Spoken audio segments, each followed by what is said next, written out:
ici. J'aime mieux dire Marfit que Markfit. Il y a beaucoup de monde, là j'entends Markfit, on dirait que c'est différent un petit peu. Fait que, bref, on dit Marfit. Aujourd'hui, cette vidéo-là, je trouve que c'est quand même assez important que je l'adresse. J'ai jamais parlé de ça sur ma chaîne et c'est l'alcool. Je vais parler de l'alcool et de la marijuana principalement. Et la raison pourquoi, c'est que récemment, j'étais capable de voir exactement ce que ça faisait sur mon sommeil, sur comment que je récupérais. Et je pense que c'est important que vous ayez l'information, donc choisissez vos batailles. Je suis pas ici pour dire arrêtez de boire, arrêtez de consommer. Je suis pas votre père et c'est pas mon but d'être votre père. Et je pense qu'on a toute la liberté de faire nos choix. Et mon but, c'est juste de donner l'information, puis vous prenez ce que vous voulez. Vous faites qu'est-ce que vous voulez, quand vous voulez, mais peut-être au moins juste être conscient avant même de consommer, savoir les effets que ça va avoir et de choisir vos batailles, de choisir quand vous allez y aller. Je vois beaucoup aussi que l'alcool, je pense que tout le monde le sait, c'est une activité assez sociale. On boit tout à cause que nos amis boivent, à cause qu'on sort, à cause qu'on fait une activité. Et il y a beaucoup de monde dans notre cercle d'amis, puis c'est normal. C'est vendredi, c'est samedi, on boit, ouais, c'est un 5 à 7, j'ai un meeting le soir, ok, un peu de vin. Et je pense que c'est important de savoir qu'est-ce que ça fait l'alcool. Et je suis ici pour vous donner des informations assez précises. J'ai lu quand même pas mal de livres sur le sommeil, les effets de l'alcool. J'ai aussi, comme vous le savez, je suis quelqu'un qui essaie de m'optimiser au maximum. Puis j'adore apprendre comment m'optimiser et qu'est-ce que les choses font sur mon corps. Et il y a quelque chose que récemment j'ai fait, j'en ai parlé assez souvent, je suis un peu fan de ces petites bagues-là, les bagues Oura Ring dans le fond. Qu'est-ce qui m'aide avec ces bagues-là, c'est que je peux vraiment voir qu'est-ce que ça fait à mon corps. Peu importe qu'est-ce que je mange, comment que je dors, comment que je récupère, si je bois de l'alcool, qu'est-ce que ça fait, comment ma température corporelle va changer, comment mon HRV. HRV en français, j'ai aucune idée c'est quoi, mais c'est le Heart Rate Variability, ce qui est les millisecondes dans chaque battement de cœur, comment est-ce qu'il fluctue. Donc plus que notre HRV est low, plus qu'on récupère, le moins qu'on récupère de notre stress de la journée, le stress physique, le stress mental, des événements qui est arrivé. Donc si mon HRV est dans le 10, dans le 15, 20 même, c'est un HRV qui est quand même assez très low. D'habitude, je suis à 80 millisecondes on average à chaque jour. Et là, je vais vous donner les résultats quand j'ai bu l'alcool, qu'est-ce qui se passe. Aussi, savoir mes sleep stages, comment mes cycles de sommeil se passent, combien de temps que je dors dans un sommeil profond, combien de temps que je dors dans un sommeil plus léger, ou même dans mon REM. C'est quoi REM, Kat, en français? Mon REM sleep? Rapid Eye Movement. Les commentaires sous la vidéo, c'est quoi REM? J'ai pas nécessairement fait mes recherches. La raison pourquoi de traduction, la raison pourquoi je fais pas ça, c'est que j'essaie de donner le plus d'informations possible et de faire tout en une take. Et le pourquoi, c'est que j'ai une horaire assez chargée et mon but, c'est juste de vous aider puis vous donner qu'est-ce que j'apprends puis vous faites qu'est-ce que vous voulez avec puis c'est que de bonnes intentions. Voilà. Cela dit, je vais vous donner les points qui sont plus des facts que la science nous donne par rapport à l'alcool, comment ça affecte nos performances, notre sommeil et le tout. Donc, première chose, il faut savoir que l'alcool, c'est comme un poison. Oh mon Dieu! Des fois, on ne le voit pas comme ça, mais c'est une substance qu'on prend pour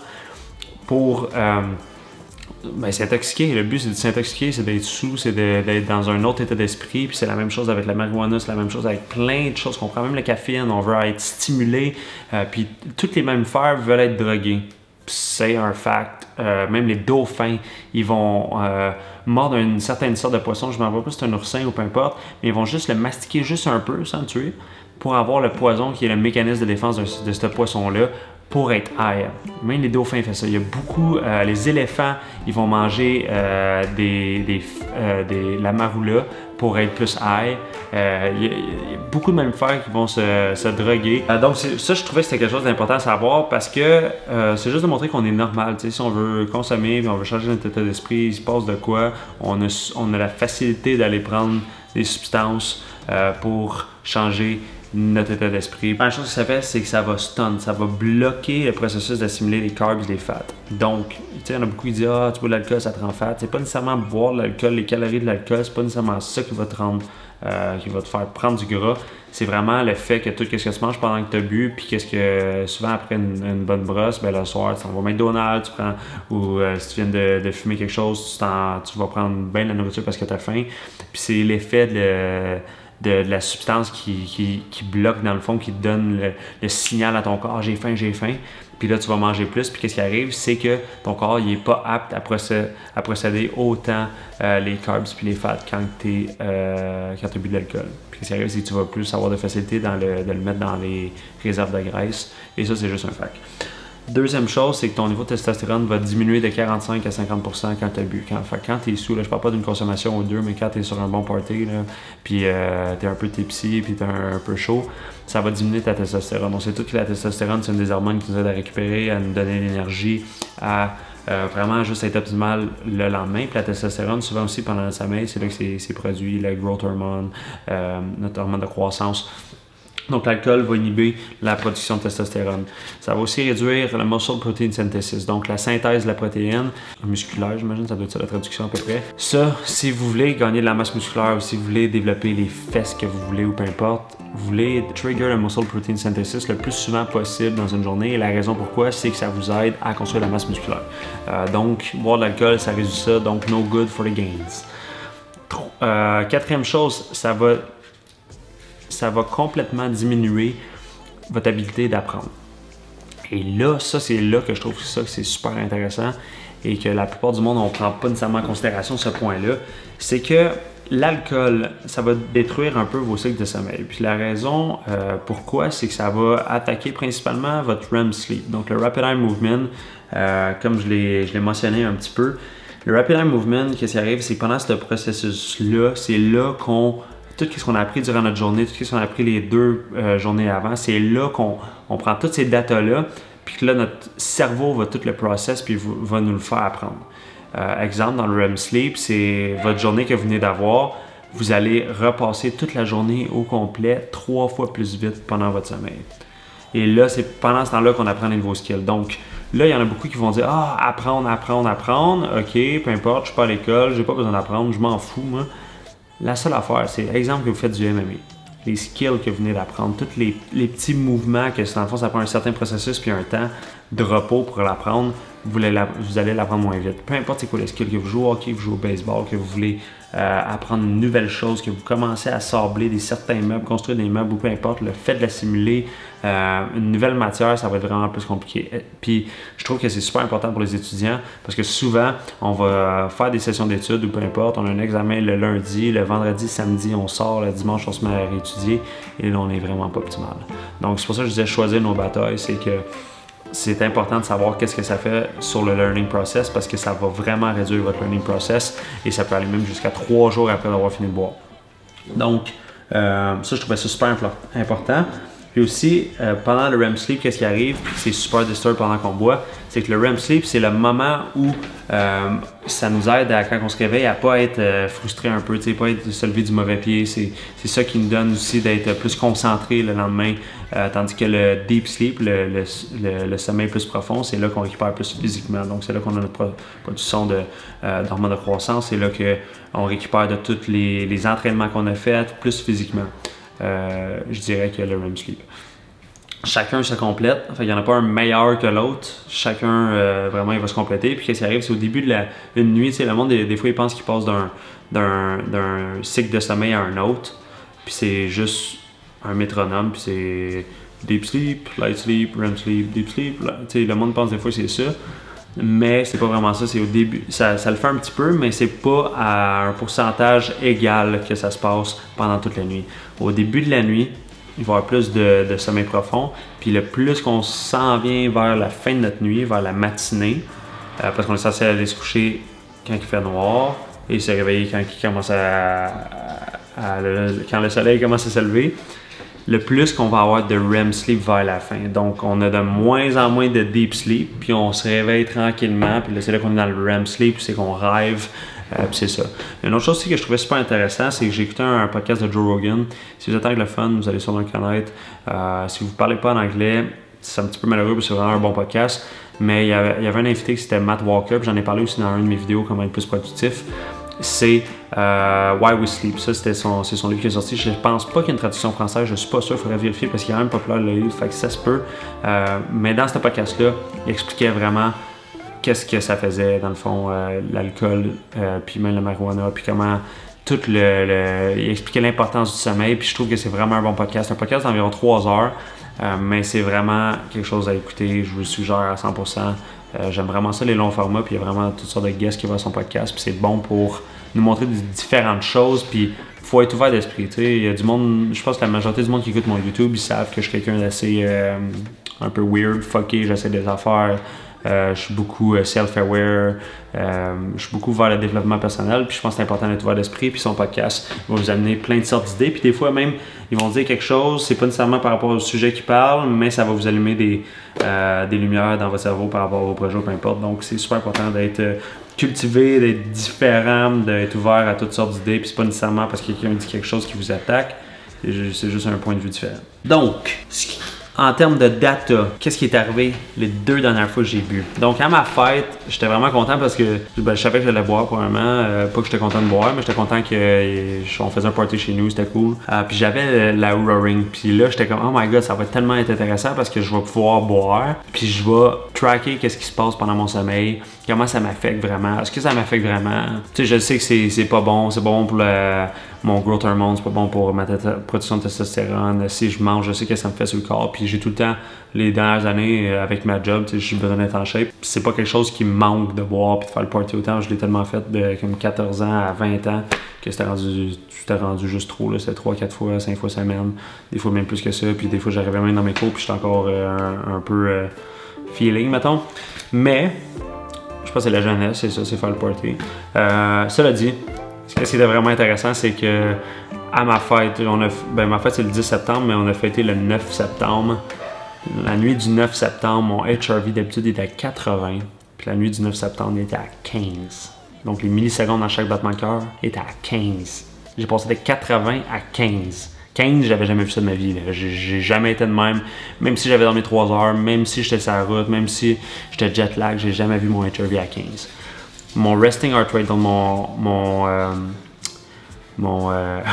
mes battements au repos de mon cœur, je sais pas c'est quoi la traduction, il était à 64. Ça, c'est 20 battements de plus que je suis à la normale. 64. D'habitude, j'étais à 40, 43, une mauvaise nuit, 45, peut-être plus 50, mais mettons, j'étais à 40, là, j'étais à 64. Fait que mon cœur battait 64 fois par minute au lieu d'être à 40. C'est incroyable. Moi, je trouvais ça vraiment fascinant. Puis, tu sais, tu le vois tout de suite comment ça t'affecte. Mon deep sleep, le 9 septembre, j'avais 7 minutes de deep sleep. D'habitude, j'ai 1h40, 2h. C'était intense, là. Passer de 1h40 à 7 minutes. La fin de semaine passée, le 21 octobre, mon HRV était à 11. J'étais sur le bord de mourir, c'était fini. 11. Mais j'étais quand même un peu très sous. Moi, j'étais correct, j'ai pas été malade, mais on a quand même bu beaucoup. On est allé un bar pas loin de chez nous, puis le monde se sont mis à nous donner des shooters puis tout, mais je pensais même pas boire autant que ça. J'ai eu comme 3 rum and coke, 5 bières, puis je dirais peut-être une dizaine de shots, mettons, d'alcool fort. Fait que j'étais quand même assez chaud pour quelqu'un qui boit pas souvent, c'est quand même pas mal de consommation. Et ah, c'est vrai, on a oublié des shooters ici aussi. J'en ai sûrement oublié. Mais c'était quand même pas mal, c'était quand même une bonne brosse. Mon HRV était à 11. C'était assez intense, là. Puis ma température corporelle, elle a monté de 0.7 degrés Celsius. Donc c'est comme si je faisais de la fièvre. Parce qu'on fête un poison dans le fond, notre corps il veut juste le rejeter. Qu'est-ce qui arrive avec l'alcool, c'est que ça rentre directement dans votre sang. Puis après ça, votre foie il veut le process pour l'éjecter. Fait que c'est comme s'il fightait quelque chose. Fait qu'il y a plus, toute la nourriture que vous mangez, il est plus occupé à ça. Lui, son but, c'est vraiment juste de détoxifier son corps. Puis tout ce qui est les autres choses, il va juste le shut down.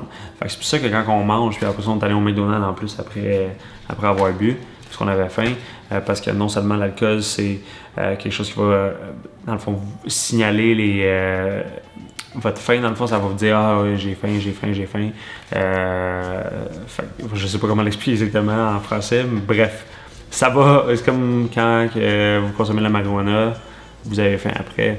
C'est juste quelque chose qui inhibite dans le fond, dans votre cerveau. Cela dit, après ça, mon resting heart rate est encore à 65. Fait que c'est assez équivalent à l'autre. À ma fête, j'étais à 64, là, j'étais à 65. Les clips étaient à 37 minutes, ce qui est vraiment pas bon par rapport à ce que j'ai habituellement.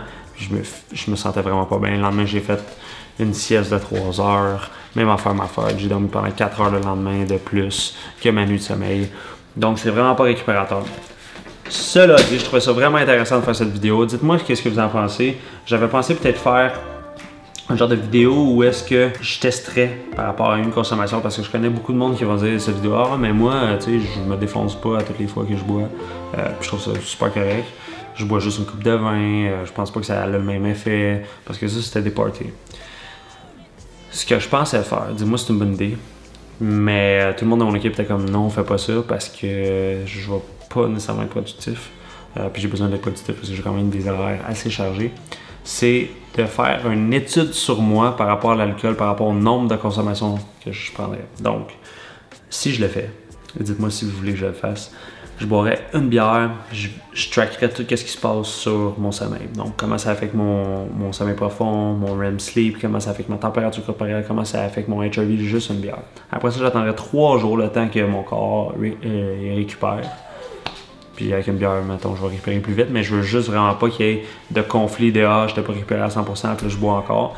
Là, je boirais 2 consommations. Là, je trackerai encore toute la même chose. Après ça, j'attendrai encore 3 jours ou jusqu'à temps que je me sente mieux. Puis je documenterai le tout. 3 consommations, après ça, la même chose. 4 consommations, la même chose. 5 consommations. Puis mettons que j'irai jusqu'à 8 consommations. Parce qu'on s'entend que après 8 bières, à un moment donné, tu vas juste mal filer. Puis je ferais ça, puis je pourrais le faire aussi avec l'alcool fort, comme ça fait, ou le vin. Je trouve ça vraiment intéressant d'être comme le guinea pig pour vous montrer qu'est-ce que c'est, parce que souvent, on se fait dire « Ah, ouais, c'est pas bon pour toi », mais quand on le voit plus de même, je pense que c'est super intéressant. Puis sinon, si vous voulez le faire vous-même, voir comment ça vous affecte, je vous recommande fortement d'aller acheter une de ces Oura Ring-là. C'est vraiment un bon investissement. Pour de vrai, ça a changé ma vie. Tony s'en a acheté une, ça a changé sa vie lui aussi. Il s'est rendu compte qu'il dormait, il y avait comme 7 minutes de deep sleep par nuit tout le temps. Puis il s'est rendu compte que la lumière bleue, là, des lumières comme là que j'ai pendant la vidéo, c'est vraiment pas bon pour lui. Fait que le soir, il coupe tout. Il est rendu, il était à chandelle chez eux, mais là, il pogne 1h40 de deep sleep. Fait qu'il s'est rendu compte qu'il était vraiment sensible à la lumière, puis là aussi il a comme intégré des sessions au niveau sauna juste avant de se coucher au gym, puis ça l'aide à avoir des bonnes nuits puis d'avoir de l'énergie le lendemain. Là, nous qu'est-ce qu'on va faire, c'est qu'on va reverse engineer tout ça, puis on va peut-être essayer de comme les lunettes que j'ai pour bloquer la lumière bleue, d'y en avoir une certaine sorte, voir il y en a des fois qui bloquent à 30%, il y en a d'autres à 40%, il y en a d'autres à plus de pourcents, mais plus que ça bloque la lumière bleue, plus qu'ils sont laides. Plus qu'ils sont jaunâtres ou plus qu'ils sont rouges. Quand ils sont rouges, ça bloque tout ça. Mais on risque d'essayer ça parce qu'à un moment donné, c'est bien beau, là, mais vivre dans le noir, là, quand t'es tout seul, c'est correct, là, mais quand t'es une blonde, peut-être qu'elle veut pas tant que ça. Ah, c'est ça, mais bref, c'est super intéressant d'être capable de quantifier parce que tout le monde est différent, puis ça va pas avoir le même effet pour tout le monde, puis moi je trouve que c'est vraiment un bon outil.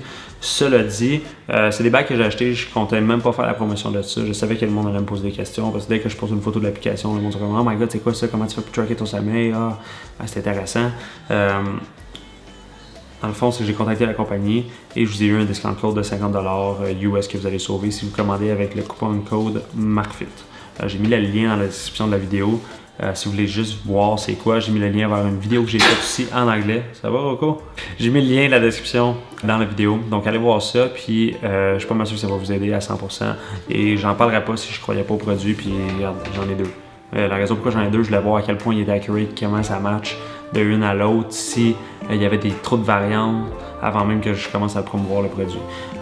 Et c'est parfait. Puis là, maintenant, je vais juste porter les 2 parce que... Regarde, je porte les 2, puis je check encore les apps, la différence entre les 2, puis tout, mais bref, vraiment un bon outil, puis c'est quelque chose, je trouve que pour le 16, que la batterie a duré 7 jours, c'est pas comme avoir un Apple Watch avec des notifications, c'est juste quelque chose que tu mets sur ton doigt, puis tu le vois directement dans l'application, tu peux le mettre en airplane mode, ça ne tient pas de notification, ça fait pas de lumière, c'est pas fatigant, c'est juste... Il y a beaucoup de monde qui porte des bagues, c'est ça que je trouvais hot, du format, puis c'est 100% waterproof. Bref, cela dit, le but c'était pas de faire un ad pour ça, mais c'est ça que j'utilise pour tracker mon sommeil, puis voir les effets de l'alcool, puis je trouvais ça super intéressant. Donc, sur ce, merci d'avoir écouté la vidéo. Dites-moi qu'est-ce que vous pensez de l'idée d'un MARCFIT sous pendant comme, ça va prendre 1 mois et demi à faire parce qu'il y a l'espacement des jours. C'est pas quelque chose que je veux faire vraiment, mais je pense que ça peut être quand même intéressant comme un gros vidéo fait avec ça, puis genre de juste filmer le tout, puis de vous donner l'information que ça m'a donné. Mais si vous trouvez pas que c'est nécessaire, bon, tant mieux. Sur ce, donnez un like à la vidéo. N'oubliez pas de vous inscrire à la vidéo parce que je vois qu'il y a quand même beaucoup de monde qui regarde les vidéos qui sont pas inscrits. Puis je trouve ça insultant. Là. Je trouve ça vraiment insultant. C'est pas vrai. Bref, inscrivez-vous. Merci pour le support. Si vous trouvez la vidéo super intéressante, partagez-le sur Facebook, Instagram. Envoyez-moi des stories. Quand vous écoutez la vidéo, je vais vous répondre. J'essaie de regarder et de répondre le plus possible à toutes les stories qui passent. Donc sur ce, merci encore. On se voit bientôt. Peace out.